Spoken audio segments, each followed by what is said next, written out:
Hello everyone, my name is Mrs. Sharon Roshan, your teacher from Trinity International School. Today we'll be learning chapter 13, The Fisherman. The Fisherman. Fisherman यानी कि आपको मालूम है Who is a fisherman? Do you know who is fisherman? Fisherman यानी कि जो लोग मच्छी पकड़ते, राइट? जो लोग मच्छी पकड़ते, जो मछुआरे होते हैं उन्हें कहते हैं fisherman. So how much time do you think people spend on doing their jobs? आपको क्या लगता है कि लोग कितना समय बिताते होंगे? How much time they must be spending to catch the fish or doing their jobs? So do you think one's profession can have a big influence on one's life? Would it affect one's thoughts and ideas? So a fisherman is a person who catches fish. Like I already told you that a fisherman is a person who catches fish and other water creature from a water body like a river, lake or sea. A fisherman is a person who catches fish and other water creatures from a water body like a river, lake or sea. So have you ever thought about what the life of a fisherman would be like?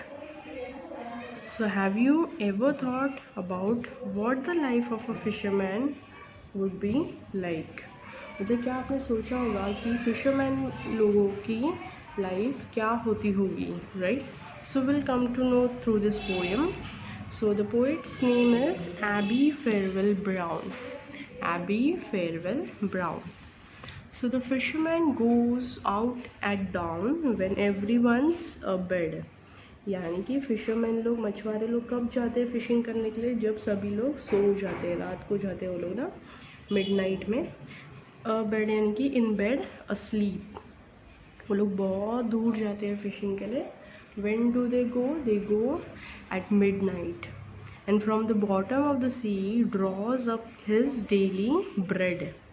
एकदम अंदर, मतलब काफ़ी दूर चले जाते हैं और एकदम बॉटम, मतलब एकदम गहराई के अंदर से अपना डेली ब्रेड यानी कि मनी और food that one needs to live. जब वो लोग फिश बेचेंगे तब जाके उनको पैसे मिलेंगे, पैसे मिलेगा तब जाके वो लोग सर्वाइव करेंगे, right? So it is said daily bread. His life is strange. उनका लाइफ बहुत स्ट्रेंज होता है, बहुत अलग होता है. हाफ ऑन द शोर, मतलब आधा समय तो उनका पूरा पानी पे ही जाता है, right? And half upon the sea. Not quite a fish and yet not quite the same as you and me.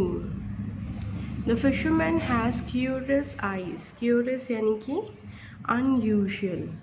यहाँ वहाँ उनकी आँखें होती रहती, बिकॉज दे नीड टू सी कहाँ पे फिश है, कहाँ से उनको ज़्यादा फिशेस दिखाई देगी या कहाँ पे ज़्यादा फिशेस मिलेगी, right?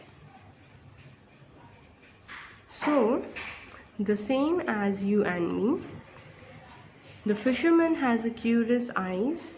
They make you feel so queer. So they make you feel as a queer. Queer यानी कि strange. क्या फील होता है? बहुत अजीब सा, बहुत strange फील होता है, right? So as if they had seen many things of wonder and of fear. As if they had seen many things of wonder and fear. They are like to the sea on foggy days. Foggy days यानी कि full of fog, not clear.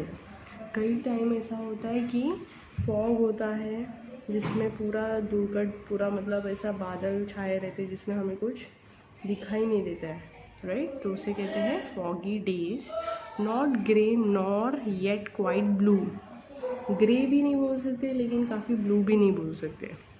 They are like the wondrous tales he tells. Wondrous यानी कि amazing tales he tells, not quite yet may be true. He knows so much of boats and tides. Tides यानी कि wave in the सी, मतलब boats, उनको boats के बारे में इतना मालूम रहता है, टाइड्स, हाई टाइड्स, वेव्स जो होते हैं सी में, समुद्र में जो लहरें आती है उनके बारे में उनको बहुत जानकारी होती है, बिकॉज उनका काम ही उसके अंदर होता है ना. Of winds and clouds and sky. But when I tell of city things, he sneezes and he breathes loudly to show dislike and shuts one eye. मतलब समुद्र के बाहर का या समुद्र के ऊपर का कुछ हम कहते हैं तो what he does, he sneezes. That means he shows that no interest, disinterest he shows. Breathes loudly, एकदम गहरी सांस लेते हैं and shows a dislike.